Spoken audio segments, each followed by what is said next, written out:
Best I've seen Tom. This is one of the best games I've seen Tom play since he's been here. Like they were like falling right in the breadbasket every time. So he had an unbelievable game.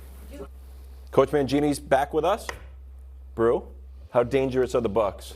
Look, if they meet Dallas, and I just don't believe in Dallas. I think Dallas will self-destruct. So Tampa Bay could beat Dallas. But as far as win the NFC, no, I don't see it. And I think they've got no run game, even as bad as Carolina's defense is. All right, they still only got 67 yards rushing. And they still have trouble scoring in the red zone. That's the thing. I mean, all their touchdowns were 3 long passes. Oh, yeah. They were great. Evans is right. I mean, he threw the ball terrifically, but that's bad defense to me. You think that teams are going to let Brady just go bombs away I don't know, man. in the playoffs? For 20 no, years. they're not. They will not win the NFC. These guys won't learn. I learned, America. I A learned. week ago, Coach was with me. I don't know where he's at today. Well, let's find out. Coach, you go ahead. How dangerous are the Bucks?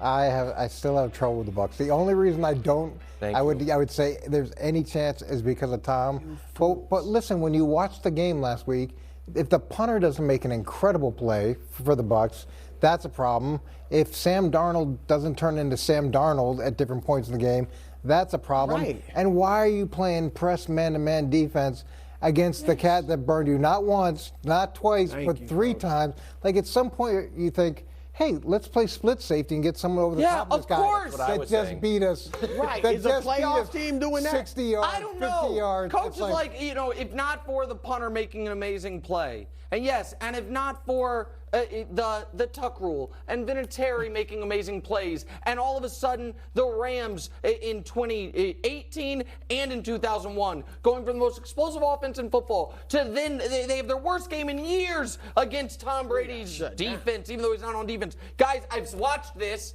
since I was in high school, and I told you a month ago that Bucks were going to lose badly to the Bengals and whoever they were playing, the Niners, and everyone's going to write them off. And then they were going to get hot at the end of the season. And now they somehow can rest everyone in week 18 if they want to because they've clinched it. And it's because these teams self-destruct. But Nick, you watched that game yesterday and you're like, wow, the Bucks are hot. No.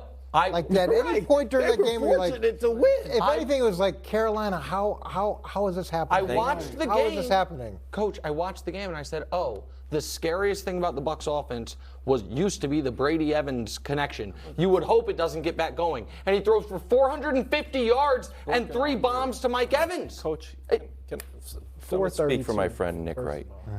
Nick, I'm going to give you a compliment. Oh. You are one of the best and most factual analysts in all of sports media. Thank you.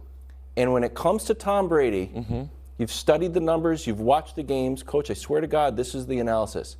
He's got pixie dust he sprinkles on the team. And I had a dream that this guy is showing up in the conference And he had a championship literal game. dream. I really think that this is Nick trying to will Tom. some No, bad- yes. Like he's one of those guys He's like, trying to oh, he's so great, he's so it's great. wild. Secretly hoping if he praises him, Yeah, I he'll fall agree, off. Coach, I'm going to show you this graphic. Yeah, Brady show it this to him. season.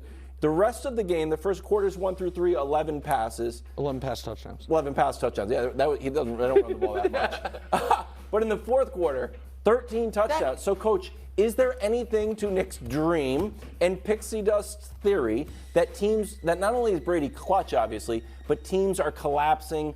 We refer to it as like the Tiger Woods effect. That teams just don't know what they're doing and allow them to cook so much in the fourth quarter. Well, I think that Tom knows exactly what he's doing in those situations, and I do think there's an element where Tampa should probably put the offense into his hands earlier. Let him go no huddle earlier. Let him take control of the play calling earlier. And not that he doesn't have influence on what's being done, but let him run the operation.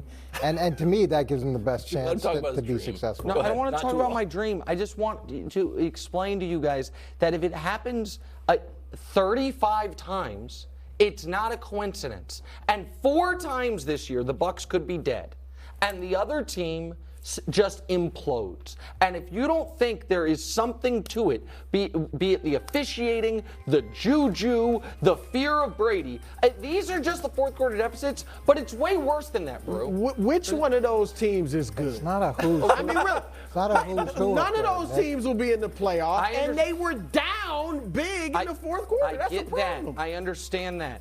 But the Rams were up 4 with the ball inside the 2-minute warning and lost. New Orleans was up 13 with Tampa punting with 8 minutes left and lost because remember Mark Ingram's like, I'll just run out of bounds. I could have gone, I'll just run out of bounds. Arizona was up 10 in the fourth and then lucky to get to overtime. Carolina was up 11 in the fourth and they're all of a sudden kicking onside to try to save the game.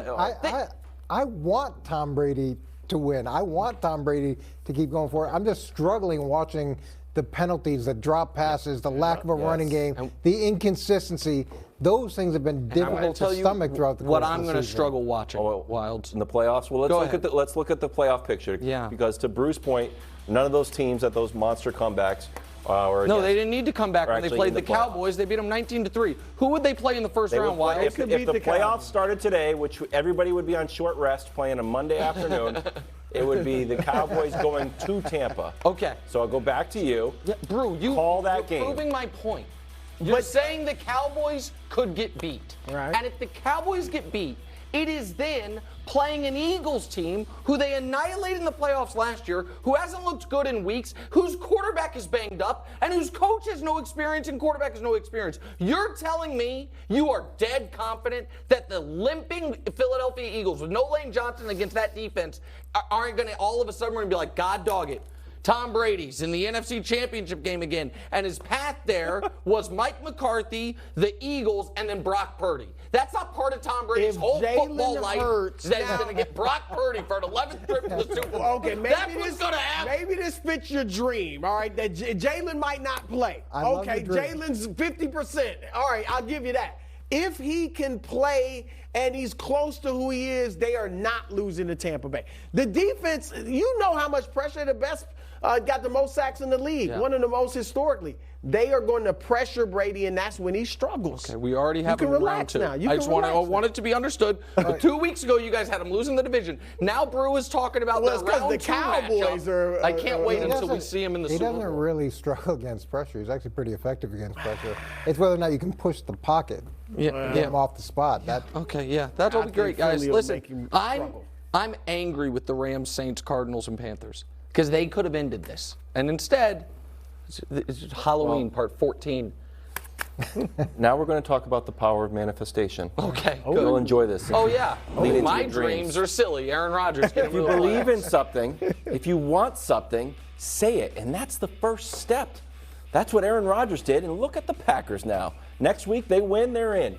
Here's Aaron Rodgers with a new haircut. I do believe in the power of manifestation. And I do believe in momentum. I believe strongly in the force of the mind. And when you start to believe something strongly, that some miraculous things can happen. Brew? First of all, Coach may not know. They were my preseason pick to reach the Super Bowl. Yeah, they were. Then he so abandoned we'll see. them and picked the Eagles. No, but look, I was bothered yesterday, Coach. I thought Aaron Rodgers spoke as if it's already accomplished. Like they've already won the 5 straight and gotten into the playoffs. He challenged the media. What are they going to say now? Well, if you lose to Detroit, these 4 games don't matter. You know, so, and I think Detroit is tough. I'm picking the Packers, but I think Detroit, it's not going to be an easy game. But if they get in the playoffs, I will repeat what I said last week, Nick. They will be dangerous. No.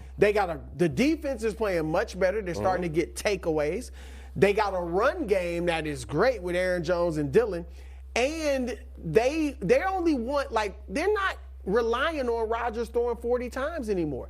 But when you have the great run game, the really good defense, you got a quarterback that doesn't make mistakes. I think that's a formula, especially in this NFC where it's pretty open. I think that's a formula to do some damage. I thought the greatest point he meant was the force of momentum. And that's what they're going to have that makes them scary in my mind. It'll be 5 straight games going into the playoffs. And that's a pretty serious run they had to go through, right? Miami, Minnesota, and then Detroit to get there.